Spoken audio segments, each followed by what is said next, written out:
Yanong rakayong misulod ni ining usa ka grocery store sa Kidapawan City. Ang usa ka kawatan nga nakasuot og jacket, naka-shorts ug naka-face mask. Nakuhaan og video sa CCTV ang lalaki sa pagsulod pa lang niini sa tindahan niadtong Biyernes sa hapon. Kung imong tan-awon ang video sa CCTV, daw yano kining namili sa mga tinda pa nagsorbi di ay kini og lugar. Sulod sa grocery store nga iyang taguan aron dili makita inig magrobing na ang gwardya una kini manirado. Tuod man, nagmalampuson ang lalaki og dihang gisirad-an na ang tindahan. Anagihapon siya sa sulod ug dinhi na siya nagkahigayon nga magsulog pamili sa mga butang ug cash nga kwarta. Mukabat sa 30,000 pesos ang natangag sa kawatan nga lalaki. Gani, saysay ni mata. Sa grocery store na natulog ang kawatan ug pag-abli sa tindahan pagkaugma adlawng Sabado, yano ra sab kining migawas. Pero bantayin ninyo ang suot sa lalaki di na kini color itom nga jacket apan naka t-shirt na kini og color orange.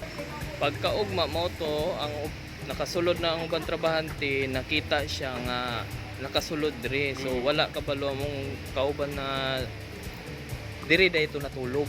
Pinaagi sa CCTV video, magamit sa mga pulis ang recording ni ini ug masubay ang dagway sa kawatan. Ilabi na sa pagpasaka og kaso nga mao'y gamiton nga ebidensya. Marvin Revilla, Newsline Philippines, Province of North Cotabato. Stay safe!